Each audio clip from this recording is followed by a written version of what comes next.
பரந்தூர் விமான நிலையம். சரி, அதாவது சென்னை வந்து ஒரு மெட்ரோபாலிட்டன் சிட்டி. ஓகே. சென்னைக்கு வந்து ஒரு 2வது ஏர்போர்ட் தேவை. இருக்கிற அந்த ஒரு ஏர்போர்ட் வந்து கூட்டம் அதிகமா இருக்கு, நிறைய இன்ஃப்ராஸ்ட்ரக்சர் இஷ்யூலாம் இருக்குன்னு சொல்லிட்டு 2வது ஏர்போர்ட்டா வந்து பரந்தூர் இது பண்ணாங்க. ஸோ அதுக்கு பல ஆய்வுகள்லாம் நடத்தி இந்த இடம் தான் கரெக்டான தேர்வு பண்ணதா சொல்றாங்க. ஓகேவா, அது ஒரு புறம் இருக்க, அது அந்த விஷயம் போயிட்டே இருக்கு. அந்த மக்கள் போராடிட்டு இருக்காங்க. அது விவசாய நிலம், அதுக்கு உண்டான பிரச்சனைகள் என்னன்னு சொல்லிட்டு இருக்காங்க. அரசு தரப்புல இருந்து ஒரு இது சொல்றாங்க, அதுக்கு உண்டான இதெல்லாம் பண்ணித்தரோம், உங்களுக்கு வீடு கட்டித்தரோம், வேலை வாய்ப்புன்னு சொல்றாங்க. இந்த விஷயம் போயிட்டு இருக்கு. திடீர்னு பார்த்தா ஒரு பூதாகரமா நேத்தி வந்து தளபதி பெயர் கொண்ட தலைவரா ஏதோ ஒண்ணு திடீர்னு வந்து நாங்க போறேன், மக்களை சந்திக்கிறேன், ஏதோ புரட்சி பண்ண போறேன் அப்படின்னு. அதாவது லாபம் இருக்குமா இல்லையா, போராட்டம் நம்ம என்ன கேள்விப்பட்டிருக்கோம், டக்குன்னு அந்த இடத்துக்கு போயிட்டு அந்த மக்களோட ஒருங்கிணைஞ்சு அப்படியே பண்றதுதான். பர்மிஷன் வாங்குறது, இது வாங்குறது, கேட்டா எங்களுக்கு கிடுக்குப்பிடி வைக்கிறாங்க, அந்த மாதிரிலாம் போயிட்டு இருக்கு. ஸோ பரந்தூர் அது என்ன விஷயம், அது இப்போ டீட்டெயிலா அதை பத்தி என்ன தெரியும்? பரந்தூரை பத்தி பார்க்க போறோமா, விஜயை பத்தி பார்க்க போறோம்? ரெண்டு கலந்து.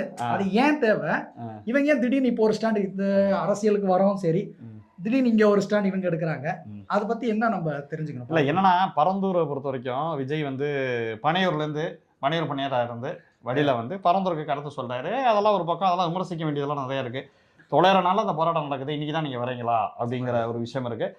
2வது அரசு வந்து அது எடுத்தோன்னே இம்ப்ளிமெண்ட் எல்லாம் பண்ணலாம். அந்த மக்கள்கிட்ட வந்து நிறையா பேச்சுவார்த்தைகள் நடக்கிறது, இதெல்லாம் நடந்துக்கிட்டு தான் இருக்குது. ஓகே. இப்போ என்னன்னா, இந்த பரந்தூரோட விஷயங்கள் நான் எப்படி பார்க்கணும்னு நினைக்கிறேன்னா, ஒரு ஒட்டுமொத்த பார்வையிலேருந்து பார்க்கணும் அப்படின்னு பார்க்குறேன். இது வேணுமா வேணாமா அப்படிங்கிறத ஒரு வரியில் சொல்கிறது எப்படி? ஏன்னா அந்த விஷயம்னா இப்போ நிறையா பேர் வந்து டெக்னிக்கலாக அதை ஆய்வு பண்ணி அந்த இடத்துக்கே உண்டான பிரச்சனைகள் இருக்கும்ல, அது எல்லாத்தையும் ஆய்வு பண்ணி போட்டிருப்பாங்க. இதுக்கு உண்டான வாசிப்பு, இந்த விஷயங்கள், இதை வந்து ஒரு வரியில் முடிவுக்கு வர முடியாது, வரவும் கூடாது. ஏன்னா ஒரு 900 நாள் ஒருத்தன் போராட்டம் பண்ணுறான், அதுக்காக அந்த விஷயம் இருக்குல்ல, அந்த 900 நாள் போராட்டம் பண்ணுற விஷயம் வந்து மோசமான விஷயமா இருக்கணும்னு அவசியம் இல்லை. மக்களுக்கு தேவைங்கிறதுல தான் அவன் போராட்டம் பண்ணுறான். அவங்களுக்கு எல்லாருக்குமே அஜெண்டா இருக்குமா அப்படின்னும் கிடையாது. அவங்க உண்மையிலே அவங்க வாழ்வாதாரம் பாதிக்கப்படுது. ஸோ இந்த பக்கம் பார்த்தீங்கன்னா 2வது விமான நிலையம் வேணுங்கிறாங்க. சரி, இதை எப்படி தான் புரிஞ்சுக்கிறதுன்னு பார்க்குறப்ப, இதுக்கு முன்னாடி வந்து பூவுலகின் நண்பர்கள், நம்ம போன புத்தக கண்காட்சியில் வெற்றி செழியன் அவரை பேட்டி எடுத்தப்போ அவர் இந்த புத்தகம் கொடுத்தாரு, பரந்தூர் விமான நிலையம் பேரிடருக்கான அறிவிப்பு. அந்த புத்தகத்தில் வந்து பூவுலகின் நண்பர்கள் சில கட்டுரைகள், சில தரவுகள் எல்லாத்தையும் போட்டிருக்காங்க. ஓரளவு கொஞ்சம் ஒரு பேசிக் லெவலில் புரிஞ்சுக்கிறதுக்கு இந்த புத்தகம் வந்து ரொம்ப உபயோகமாக இருக்குன்னு சொல்லலாம். எப்படின்னா, பரந்தூர் வந்து எப்படி இருக்குது அப்படின்னு பார்த்தோன்னா, இப்போ வந்து இவங்கெல்லாம் அரசு ஒரு வாதம் வைக்கிறாங்க. இதில் எப்படி இருக்குன்னா, ஸ்டாலின் வந்த அன்னைக்கு என்ன நடந்துச்சு, ஸோ இது தொடர்பான அமைச்சர்கள் தங்கம் தென்னரசுலாம் என்ன மாதிரி அறிக்கை விட்டாங்க, நீங்கள் பார்த்தீங்கன்னா அறிவிப்பு எப்போ ஒரு தேதி ரீதியாக அறிக்கை எப்படி விட்டாங்க, ஸோ அரசு தரப்பு யார் யார் வச்சு பேசிச்சு, தங்கம் தென்னரசு, ஏவாவேலெல்லாம் வந்து பேசியிருப்பாங்க. ஸோ இந்த மாதிரியான விஷயங்கள், ஆமாம் என்னென்ன தேதிக்கு நடந்துச்சு, மக்களோட கோரிக்கைகள் என்னதான் அங்கே விஷயம் அப்படின்ட்டு ஒரு பல தரப்புல இதுவாகுது. சரி, இப்போ அரசு தரப்புல என்ன சொல்றாங்கன்னா, இப்போ பெங்களூர் இருக்குல்ல, பெங்களூரில் பெரிய ஏர்போர்ட் இருக்கு. இப்போ 2008 நம்ம சென்னை ஏர்போர்ட் வந்து இந்தியா லெவலில் 3வது இருந்து இன்னைக்கு 6வது இடத்துக்கு வந்திருக்கு. அது காரணம் என்னன்னா, இப்போ வந்து தொழில் வளர்ச்சி நம்ம சொல்கிறோம், எல்லாருக்கும் வேலை வாய்ப்பை பற்றி பேசுகிறோம். இது விஜய் பார்க்குற மாதிரி போகிற போக்கில் பேசக்கூடிய விஷயமா இல்லை. ஏன்னா நிறைய பேருக்கு வேலை வாய்ப்பு வரணுங்கிறப்ப இன்டர்நேஷ்னல் ஏர்போர்ட் இருக்கணும், எக்கச்சக்க பேர் வந்து போகிற இடமா இருக்கணும். 2வது இங்கேருந்து சரக்கு இருக்குல்ல, இப்போ வந்து எக்ஸ்போர்ட்டுன்னு சொல்கிறோம், இம்போர்ட்டுன்னு சொல்கிறோம். எக்ஸ்போர்ட் பண்ணக்கூடிய இடம் இதுவாக இருந்துச்சுன்னா தான் இங்கே சின்ன தொழிலெலாம் ஓப்பன் பண்ணுவாங்க. அதுக்காக சிறு தொழில் இதில், அதாவது எப்படின்னா, ஏவாவேலு, தங்கம் தென்னரசு, அப்புறம் வந்து அது துறை சார்ந்த இந்த சிறு தொழிலுக்கெல்லாம் இவர் போல தாமோன்பரசன் ஆனந்தூர் தொகுதி எம்எல்ஏ இருக்கார்ல, இவங்க எல்லாம் வச்சு டிஸ்கஷன்ஸ்லாம் நடக்குது. இது வந்து போகிற போக்கில் அவங்க அரசு திட்டம் போற்ற முடியாது, ஏன்னா அவங்க அதுக்குண்டான ஒரு குழுக்கள்லாம் வச்சுருப்பாங்க. ஏன்னா இந்த மாதிரியான விஷயங்கள்லாம் இருக்குல்ல, இந்த சில விஷயங்கள் இப்போ நீங்கள் அதுக்குண்டான இன்ஃப்ராஸ்ட்ரக்சர் வச்சா தான் வளரும். இப்போ நீங்கள் வந்து ஒரு இந்த மாதிரியான ஒரு சரக்குக்கு உண்டான அந்த ஏற்றுமதி செய்கிறதுக்கு உண்டான ஏர்போர்ட்டுகளும் இங்கே தேவையாகவும் இருக்குது. ஓகேவா? அப்போ என்ன சொல்றாங்கன்னா, சரி அப்போ வந்து அரசு சொல்றதும் சரியா அப்படின்னு கேட்டா, அந்த மக்கள் சைடுல எக்கச்சக்கமான விஷயங்கள் வைக்கிறாங்க. கம்பர் கால்வாய்ன்னு ஒண்ணு சொல்றாங்க. ஓகே. அது கம்பவர்மன்ட்டு ஒரு பல்லவ மன்னன் வந்து அந்த கால்வாயை 43 கிலோமீட்டர் போட்டிருக்காங்க. அந்த கால்வாய் அந்த இடத்துல இருக்கு. ஓகே. அந்த கால்வாயிலேருந்து வரக்கூடிய தண்ணி 85 ஏரிகளுக்கு போகுது. நீங்க அந்த கால்வாயை மாற்றனா 85 ஏரியால இருக்கக்கூடிய தண்ணி இருக்குல்ல, நீர்நிலைகள் பாதிப்படையும், விவசாயம் பாதிப்படையும் அப்படின்னு சொல்றாங்க. இதுல இன்னொன்னு இருக்கு. நம்ம சென்னையில ஆனா நம்ம டிசம்பர் மாசம் வந்தாலே நம்ம பதட்டமாவே சுத்திக்கிட்டு இருந்தோம். ஓகேவா? இப்ப ஏற்கனவே எல்லா ஏரியாலயும் இங்க சில ஏரியாக்கள்ல முடிச்சூர் மாரி பகுதிகள்ல தண்ணிலாம் தேங்க தான் செய்யுது. பல அடிகளுக்கு தண்ணி தேங்கி ஃபர்ஸ்ட் ஃப்ளோர் வரைக்கும் தண்ணி வருது. இன்னைக்கு இப்ப கொஞ்சம் பரவால்ல. இந்த இதுல கொஞ்சம் பரவால்ல. ரைட்டு. இப்ப என்னன்னா, தண்ணி எங்க போகுதுன்னு தெரியாம இருக்குமா? அந்த கால்வாய் வழியெல்லாம் இது மாத்தி விட்டீங்கன்னா, அது இயற்கையிலேயே அது ரொம்ப வருஷமா இருக்கக்கூடிய அந்த நீர்நிலைகளோட மூவ்மெண்ட்டுகள நீங்க தடுக்குறீங்க. அப்ப நீங்க இந்த சுற்றுச்சூழல் ஆங்கிள்ல பார்க்க வேணாமா? அப்படிங்கிறது அந்த மக்களோட ஒரு கோரிக்கையாவும் இருக்கு. பூவுலகின் நண்பர்களும் அத ஆய்வுலாம் பண்ணியிருக்காங்க. என்னன்னா, இது ஒண்ணு இருக்கு. ஸோ, அதுக்கப்புறம் என்ன சொல்றாங்க, ஆனா அரசு என்ன சொல்லுது, இந்த நெல்வாய் அப்படிங்கிற ஒரு ஏரி ஒண்ணு இருக்கு. அந்த ஏரி வந்து அந்த கட்டுற ஏரியாக்குள்ள இதுவா இருக்கு. அரசு என்ன சொல்லுதுன்னா, அத நாங்க தூர்வாரிடுறோம். தூர்வாரிட்டு ஆழப்படுத்திடுறோம். அத நாங்க டிஸ்டர்பே பண்ண மாட்டோம்.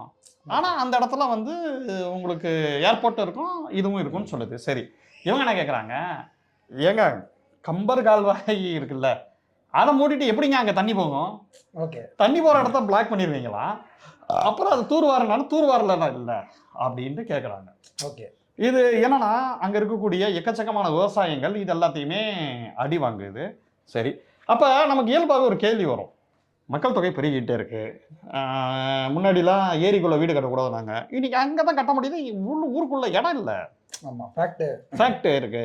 அப்ப இயற்கை விசஸ் மனுஷன். இது வந்து தனிப்பட்ட முறையில ஒரு திமுக அரசு, அங்க ஒன்றியத்துல பிஜேபி அரசு அப்படி பேச முடியாது. அப்ப நீங்க அந்த நகரமயமாக்கல் வந்து நாட்டுக்கு தேவையாவும் இருக்கு. வேலை வாய்ப்பு. அப்ப எதுக்கு நீங்க முக்கியத்துவம் தரணும் அப்படின்றது விவசாயத்துக்கா, இல்ல வேலை வாய்ப்புக்கா, இல்ல வாழ்வாதாரத்துக்கா இப்படிலாம் இருக்கு. Right, fine. அது பூவுலகின் நண்பர்கள் நிறைய போராட்டங்கள் இந்த இதெல்லாம் பார்த்துட்டு அவங்க வந்து ஒரு சில சஜஷன்ஸ்களை அவங்க வந்து கொடுக்குறாங்க. என்ன கொடுக்குறாங்கன்னா, நீங்க பெங்களூரோட அதை கம்பேர் பண்றது தப்புங்கிறாங்க. ஏன் சொல்றாங்கன்னா, பெங்களூர்ல அவங்க சொல்றது கரெக்ட் தான். ஒரு நீங்க வட மாநிலங்கள் எல்லா ஊர்களையும் போய் பார்த்தீங்கன்னா, ஈவன் பெங்களூரு இல்லை அந்தந்த கேபிட்டல் சிட்டி மட்டும் வளர்த்துருப்பாங்க. மற்ற ஏரியாவில் ஏர்போர்ட்டே இருக்காது. ஆனால் தமிழ்நாடை பொறுத்த வரைக்கும் அப்படி கிடையாது. திருச்சியில் இருக்குது, கோவையில் இருக்குது, மதுரையில் இருக்குது, தூத்துக்குடியில் இருக்குது. ஏன்னா என்ன சொல்கிறாங்க, இந்த விமானங்கள்லாம் எக்ஸ்டெண்ட் பண்ண வேண்டியதானு கேட்குறாங்க. உதாரணத்துக்கு இப்போ நம்ம ஊரில் ஃபாரின் எந்தெந்த ஊருக்கு போகிறாங்க, சும்மா ஒரு டேட்டாவை சொல்லுங்க. இங்கே தமிழ்நாட்டில் இருந்து போகிறாங்க. துபாய் போவாங்க. சரி. அமெரிக்கா, யூரோப் மாதிரியான கண்ட்ரிஸ். சரி. அதுக்கெல்லாம் போவாங்க. Singapore, Malaysia. சிங்கப்பூர், மலேசியா அந்த ஏரியா. அதாவது இங்கே வந்து 2 விதமான லேயர்ஸில் போகிறாங்க. அதாவது கூலி உழைக்கும் மக்கள், மெக்கானிக்ஸு, வீடு கட்டுறவங்க, சிவில் இன்ஜினியர்ஸு, இந்த மாதிரியான பெரும்பான்மையான குரூப்ஸ் வந்து கல்ஃபுக்கு நிறைய போகிறாங்க. கல்ஃப் கண்ட்ரீஸ்க்கு போகிறாங்க. அப்போ போகிறப்ப அவங்க என்ன சொல்கிறாங்க, கல்ஃப் கண்ட்ரீஸ்க்கு போகிறப்ப அவங்க பெரும்பாலும் மதுரை, ராமநாதபுரம், தென் மாவட்டங்களை சேர்ந்தவங்களாக இருக்காங்க. சிங்கப்பூர், மலேசியா, கல்ஃப் கண்ட்ரீஸ்க்கு போகிறவங்க நிறையா. இப்போ நீங்கள் மதுரையும் திருச்சி அங்கே ஸ்ட்ராங் பண்ணிட்டீங்கன்னா அது தேவையில்லை. என்ன அதே மாதிரி கன்னியாகுமரியில் இருக்கிறவங்கலாம் இருக்காங்களா, சென்னை வரதோட அவங்க திருவனந்தபுரம் ஏர்போர்ட் தான் அவங்களுக்கு கல்ஃப் கண்ட்ரீஸ்க்கு போகிறதுக்கு இது. அப்போ நீங்கள் வேறு ஏதாவது ஊரில் ஆரம்பிங்க சவுத்தில். சொல்கிறது புரியுதா? எதுக்கு பொருளாதாரத்தை ஒரே இடத்துல தூக்கி முடக்கிறது? இதில் இன்னொன்று இருக்குது. சென்னை சிட்டி வந்து ஏன் தண்ணி போகிறதுக்கு இடமும் இல்லாமல் ஏன் இத்தனை இதுவாகுது? நீங்கள் பொருளாதாரத்தை ஒரே ஒரு இடத்துல தூக்கி வந்து முடக்கிறீங்க. முடக்கிட்டு அந்த இடத்துக்கு எல்லாரும் வந்து போகணும்னு பார்க்கறது இருக்குல்ல.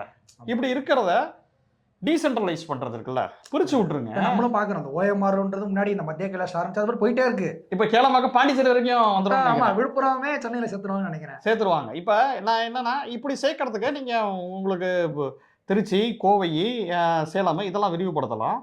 அந்த விமானங்கள் இப்போ அவன் வந்து பெங்களூர் வந்து அவன் சொல்கிறான்னா, அவன் பெங்களூர் மட்டும் தான் டெவலப் பண்ணி வச்சுருக்காங்க. இப்போ நம்ம தமிழ்நாடு அப்படி கிடையாது. ஏற்கனவே அதுக்கு உண்டான கட்டமைப்பு புதுசாக ஆரம்பிக்கணும் கூட இல்லை. ஏற்கனவே மதுரையில் இருக்குது, இதில் கோயம்புத்தூரில் இருக்குது, இதில் இருக்குது, திருச்சியில் இருக்குது, தூத்துக்குடியில் இருக்குது, சேலத்தில் தான் கொண்டு வரதா இருக்காங்க.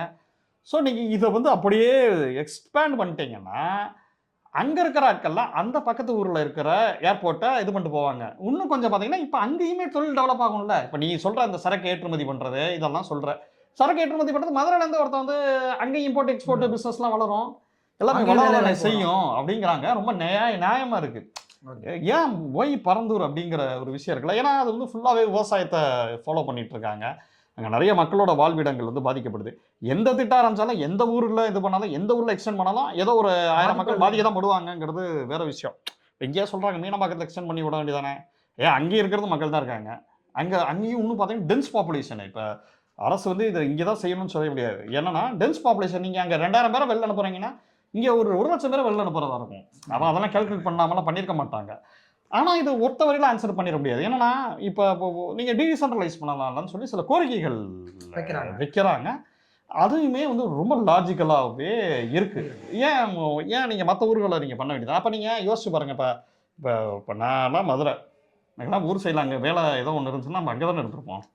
இப்போ நம்ம அங்கே வீடு வீடெல்லாம் கட்டிடுவோம். ஒரு லெவலில் நம்ம படிச்சுடே உனக்கு வேலை சென்னை தான்டாங்கிறப்ப, ஓஹோ சென்னை வந்து இங்கே வந்து இந்த ஊருக்கு ஏற்ற மாதிரி சென்னை நமக்கு பிடிச்சிருச்சுங்கிறது வேற விஷயம், தலைநகரங்கிறது வேற விஷயம், சென்னை நம்ம என்ஜாய் பண்ணுறோம் இதுங்கிறது வேற விஷயம். ஆனால் யோசிச்சு பாருங்க, அப்போ அந்தந்த ஊர்களில் இருக்கக்கூடிய பொருளாதாரத்தை வளர்க்கலாம்ல. பொருளாதார ரீதியாக உங்களுக்கு வளர்ந்துருக்கும். இன்னும் நிறைய பேர் கூட பயனடைய தானே செய்வாங்க. இப்போ கன்னியாகுமரியில் இருக்கோம், திருவனந்தபுரத்துக்கு தான் போகிறோம். அவன் இதுக்கு சென்னை வந்துட்டு ஃப்ளைட்டை ஏறி போகணும். திருவனந்தபுரத்துக்கு உங்களுக்கு எப்படி பார்த்தாலும் நீங்கள் ஒரு 4 ஊர் பக்கத்தில் ஏர்போர்ட்டுகளை போட்டு அதுக்குண்டான விஷயங்களை பண்ணுங்க அப்படிங்கிறாங்க. இதுக்கு என்ன சொல்கிறாங்கன்னா, இது வந்து ஏன் வந்து இதில் ரொம்ப குறியாக இருக்காங்கிறதுக்கு இன்னும் சொல்கிறாங்க. அதானி மாதிரி ஆட்கள் பெருமுதலாளிகள் வந்து ஒரே இடத்துலையே பெருசாக ஒரு விஷயத்தை வச்சு மொத்தமாக லாபம் அடையணும்னு பார்ப்பாங்க. அதுக்கு இந்த செட்டப் தான் சரியாக இருக்குது, அதுக்காக இது வந்து ஒத்து வருது, இது வந்து ஒத்து வருதுன்னு சொல்லி நிறையா போராட்டங்கள் நடக்குது. இங்கே போராட்டங்கள் வந்து நடக்கிறப்ப இப்போ நம்ம ரெண்டாக பார்க்கணும். திமுக அரசு, திமுகங்கிற கட்சி, திமுகங்கிற கட்சி அங்கே இருக்கக்கூடிய பரந்தூரில் இருக்கக்கூடிய கட்சியில் இருக்கக்கூடிய ஆட்கள் கூட பரந்தூர் விமான நிலையத்துக்கு அகிம்சா தான் போராட்டம் பண்ணுறாங்க. காங்கிரஸ் போராட்டம் பண்ணுது, விடுதலை சிறுத்தைகள் போராட்டம் பண்ணுறாங்க, அங்கே செல்வ பிறந்தகை மாதிரி ஆட்கள் எல்லாம் கூட இதில் இருக்காங்க, களத்தில் இருக்காங்க. அப்படி இருக்குது. அதே நேரத்தில் இந்த போராட்டங்களில் நடக்கிறப்ப என்ன நடக்குது, நிறையா பேர் ஒரு 138 பேர் மேலே வழக்கு போட்டிருக்காங்க. அதுவும் அக்டோபர் 2ஆம் தேதி காந்தி பிறந்தநாள் அன்னைக்கு பார்த்தீங்கன்னா ஒரு அகிம்சை இதெல்லாம் பேசக்கூடிய அகிம்சை ரீதியாக இருக்கக்கூடிய போராட்டங்கள் மேலே இது போடுறது, ஸ்டாலின் அரசு போடுறது வந்து சரியா அப்படிங்கிற கேள்விகள்லாம் மக்கள்கிட்ட இப்போ நியாயபூர்வமாக வருது. அது போலீஸோட கண்காணிக்குள்ள ரேடருக்குள்ளே இருக்கிறதுக்குள்ள அது பெரிய மன உளைச்சலை ஏற்படுத்தும். ஆனால் அங்கே போகிறவங்க இது பண்ணுறாங்க, போய் வந்து அங்கே போராட்டத்துக்கு போகிறவங்க அங்கேருந்து செய்திகள் கலெக்ட் பண்ணி எழுதுறது, அதற்கெல்லாம் கூட போலீஸ் சேர்ந்து நீ யாருங்கிற விசாரணைகள்லாம் இருக்குன்னு சொல்கிறாங்க. அது எந்த லெவலுன்னு தெரில. இது வந்து போன புத்தக கட்சிக்கே வந்த புக்கு. இது வந்து இப்போ 900 நாள்னா ஒரு -300 நாள் போட்டுக்கோங்க. ஒரு 500 நாளைக்கு முன்னாடி போராட்டங்கள் வந்தப்போ வந்த புத்தகம். அதுக்கு முன்னாடி வந்த கட்டுரைகள் எல்லாத்தையும் போட்டிருக்காங்க. கண்டிப்பாக வந்து ஒரு பரந்துபட்ட லெவலில் பார்க்கணுன்னா சுற்றுச்சூழலோட அஸ்பெக்ட் நம்ம பார்த்து தான் ஆகணும். ஏன் அப்படின்னா ஒரு லெவலுக்கு மேலே நீங்கள் சுற்றுச்சூழலில் என்ன இருந்தாலும் அதை சமாளிக்கிறதுக்கு உண்டான விஷயத்தை பற்றி நகரமயம் ஆக தான் போகுது. ஆனால் இதை வந்து இன்னும் பரவலாக்கலாம்ல. இதுக்கு சென்னைங்கிறது ஏற்கனவே சென்னையில் இவ்வளவு அவங்க ஒரு விஷயம் சொல்கிறப்ப சம்பரமாக்கம் ஏரிக்கே இந்த இது வழியாக தான் போகுமா, இந்த ரூட் வழியாக தான் தண்ணி போகுமா. இப்போ அந்த தண்ணி வந்து மழை பெய்யுது, தண்ணி வாட்டர் லாக் ஆகுதுன்னு நம்ம சொல்கிறோம் அங்கேங்க. அது வந்து பிரிஞ்சு பல ஏரிகளுக்கு போகக்கூடிய அந்த ரூட்டே, அந்த கம்பன் கால்வாய்ங்கிறதே பிளாக் ஆச்சுன்னா, இப்போ இதுக்கு அது என்னது பெருவளத்துக்கு கூட வாய்ப்புகள் இருக்கிறதா பூவுலகின் நண்பர்கள் வந்து சொல்கிறாங்க. அப்போ நீங்கள் அந்த ஆஸ்பெக்ட் எல்லாத்தையுமே நம்ம எடுத்து இது பண்ணணும். இது எல்லாத்தையுமே ஓப்பனாக எடுத்து வைக்கணும். சில ஆவணங்கள் அது சம்பந்தமான அரசாணை இது எல்லாத்தையுமே இதில் டாக்குமெண்ட்டாக கொடுத்துருக்காங்க, புத்தகத்தில் கொடுத்துருக்காங்க. பூவுலகின் நண்பர்கள் களத்தில் இருக்கிறவங்க. இப்போ விஜய் வர மாதிரி என்றைக்கோ ஒரு நாள் வந்துட்டு அடுத்த நாள் ஷூட்டிங் போகிறவங்க கிடையாது. ஒரு நியாயமாக அவங்க வந்து இப்போ அந்த களத்தில் நிற்பாங்க. ஆமாம், அதில் முன்ன இருக்கலாம், ஆனால் களத்தில் கண்டிப்பாக நிற்கக்கூடிய ஒரு ஆட்கள். இதை வந்து சதீஷ் லட்சுமணங்கிற ஒரு தொகுத்திருக்காரு. பூவுலகின் நண்பர்கள் வந்து இந்த புத்தகத்தை வந்து இது பண்ணியிருக்காங்க. பரந்தூர் விமான நிலையம் பேரிடருக்கான அழைப்பு அப்படின்னு சொல்லிட்டு. இது வந்து ரொம்ப முக்கியமான புத்தகமாக நான் பார்க்குறேன். நான் இப்போ சமகால கான்டாக்ட்ஸில் ஒரு விஷயம் வந்து ஒரு விஷயத்துக்கு முன்னாடி இப்போ நம்ம எல்லாம் என்ன பார்க்குறோன்னா, ஒரு யூடியூப்பில் ஏதோ ஒரு வீடியோ பார்த்துட்டு இல்லை நிறைய பேர் வேலை வாய்ப்பு வரும்னு ஒரு குரூப்பும், இல்லைங்க இதில் பெரிய இது அப்படிங்கிற மாதிரி ஒரு குரூப்பும், 2 குரூப்புக்கும் அவங்கவுங்க தரப்பில் நியாயங்கள் இருக்கும். சில சமயம் என்னென்னா விவாதங்கள் எப்படி இருக்கும்னா, பொதுவாக எப்பயுமே இது ஆப்போசிட்டாக இருக்கணும்னு இல்லை. சில நேரங்கள் என்ன ஆகும்னா இவங்க சைடு ஃபுல்லாக நியாயம் இருக்கும், அவங்க சைடு ஃபுல்லாக நியாயம். இது எப்படி, எந்த நியாயம் முக்கியமான நியாயம், எது யாருக்கானது அப்படின்னு பார்க்குறப்ப நான் புரிஞ்சுக்கிட்ட வரைக்கும் எனக்கு என்ன பட்டுச்சுன்னா, இதில் வந்து நீங்கள் டீசென்ட்ரலைஸ் பண்ணி விடுறது நல்ல திட்டமாகவும் பட்டுச்சு. இப்போ நீங்கள் வளர்ச்சி, விஜய் சொன்ன அதே பாயிண்ட்டு தான், வளர்ச்சிக்கு நாங்கள் இங்கே எதிரி இல்லை. ஆனால் விஜய் இதெல்லாம் ஆய்வு பண்ணி ஒரு போராட்டம் பண்ணி பூவுலகின் நண்பர்கள் மாதிரி ஒரு அமைப்பு வச்சு உள்ளுக்குள்ள நிறைய பேர்கிட்ட பேட்டி எடுத்து ஒரு வேலையா செஞ்சு அப்படி ஒரு முடிவுக்கு வந்தாருன்னா அதுல பிரச்சனையே இல்லை. வெறும் அது வந்து வெறும் திமுக எதிர்ப்பு பாலிடிக்ஸா பார்க்கறது தான் அங்க அது ஒரு ஓட்டுக்காக சிக்கல். மட்டுமே ஓட்டுக்காக மட்டும் தான். ஏன்னா ரத்தமும் சதையும் இப்ப இதெல்லாம் போய் தகவலா ஒருத்தர் திரட்டி ஒருத்தர் பேட்டி கீட்டெல்லாம் எடுத்து அது ஒரு புத்தகமா ஒரு கட்டுரையா கொண்டு வர்றது இருக்குல்ல, அதுக்கு ஒரு உழைப்பு இருக்குல்ல. அந்த உழைப்பு வந்து அந்த உழைப்பு இருந்ததுனால தான் அந்த புத்தகத்தை பத்தி நம்ம பேசிக்கிட்டு இருக்கோம். ஆமா. இது வந்து அவன் வந்து பல வருஷமா அந்த கட்சிகள்லாம் உழைச்சு நிறைய பேர் வழக்கு வாங்கி உள்ள கைதாகி உள்ள போய் நிறைய டிஸ்கஷன்ஸ் வச்சு இது ஒரு நாள்ல வந்தது கிடையாது. ஆமா. ஆனா நம்ம மக்களுமே எப்படின்னா ஹார்ட் அண்ட் ஃபாஸ்டா நேற்றுலாம் ஒரு தம்பி வந்து நம்ம தம்பி தான் வாட்ஸ்அப்ல இதை பத்தி உங்க கருத்து என்ன, வேணுமா வேணாமா, இது அப்படியா எஸ் ஆர் நோ டைப் ஆன்சர்ஸா அப்படின்னு அதெல்லாம் அதை பத்தி இப்பவுமே எனக்கு வேணுமா வேணாம்னா தெரியல. இப்ப நான் சொல்றதுல கூட நான் அப்படி ஒரு கன்க்ளூட் பண்றேன்ல, இப்ப இந்த மாதிரி டீசென்ட்ரலைஸ் பண்றது என்னோட பார்வைதான். இதுல கூட உள்ள போய் நிபுணர்கள்ட்ட கேட்டீங்கன்னா அவங்க வேற வேற ரீசன்ஸ் வேற வேற காரணங்களா சொல்லுவாங்க. ஒரு விஷயத்த வந்து பகுப்பாயற ஆயக்கூடிய நீங்க என்ன பண்ணலாம் தான் நம்ம யோசிக்க முடியும். எடுத்த உடனே எடுத்தோம் கவுத்தோன்னு முடியும். அது பத்தி முடியாது. நம்ம detailed ஒன்றும் ஆன பெரிய ஒரு- நிபுணர்களும் கிடையாது அதுல. நம்ம இதெல்லாம் பத்தி தெரிஞ்சுக்கணும். இப்படி ஒரு பார்வை இருக்குங்கிறத தான் நம்ம எடுத்து ஒரு முன்வைக்க முடியும். இப்படி ஒரு பார்வை இருக்குங்க அப்படின்னு தான் நம்மளால ஒரு சொல்ல முடியும்னு நினைக்கிறேன். நீங்க Correct. நினைக்கிறீங்க அதுதான். கரெக்டா? அப்படி பண்ணாதான் ஒரு அந்த விஷயம் தேவையா இல்லையான்ற நமக்கு புரியும். ஆமா. இல்லைன்னா ஒரு சைடு நம்ம ஒரு சார்பா இருந்துட்டு அவங்க வேணுன்றவங்க பக்கம் ஒரு மாதிரியா, வேணானவங்க ஒரு பக்கம் ஒரு மாதிரி, அது ஒரு கால் போட போயிட்டே இருக்கும். கால் போட இல்ல, கால்ப்புக்கெல்லாம் ஒண்ணுமே இல்லை. நான் என்ன சொல்றேன்னா ரெண்டுமே சரியா இருக்கிற மாதிரி இருக்கு. இதுல எதுப்பா சரி அப்படிங்கறத நம்ம யோசிக்கணும். யோசிக்கணும். எல்லா நிறைய aspect லயும் தெரிஞ்சுக்கணும். யோசிக்கணும். எல்லா ஆஸ்பெக்டையும் தெரிஞ்சுக்கணும். இது அந்த சமயத்துல படிச்சுட்டேன். ஆனா அவரோட அப்ப பேட்டி எடுத்துட்டு அந்த ஒரு வீடியோ போட்டதுனால திருப்பி அதே வீடியோ போட வேணாம்னு சொல்லி விட்டுருந்தேன். Okay. சரி இப்போ வந்ததுனால திருப்பி ஒரு தடவை படிச்சுட்டு ஒரு வீடியோ போட வேண்டிய தேவை வந்து வரலாறு வந்து முடிவு பண்ணுது. நம்மளோட புத்தகங்களை ஆமா. என்ன புத்தகத்தை ரிவ்யூ பண்ணணும், ஏதாவது ரிவ்யூ பண்ணக்கூடாதுங்கிறது வரலாறு முடிவு பண்றதா நான் பார்க்குறேன். ஆமா. வேற ஏதாவது? வேற எதுங்க? நன்றி. நன்றி.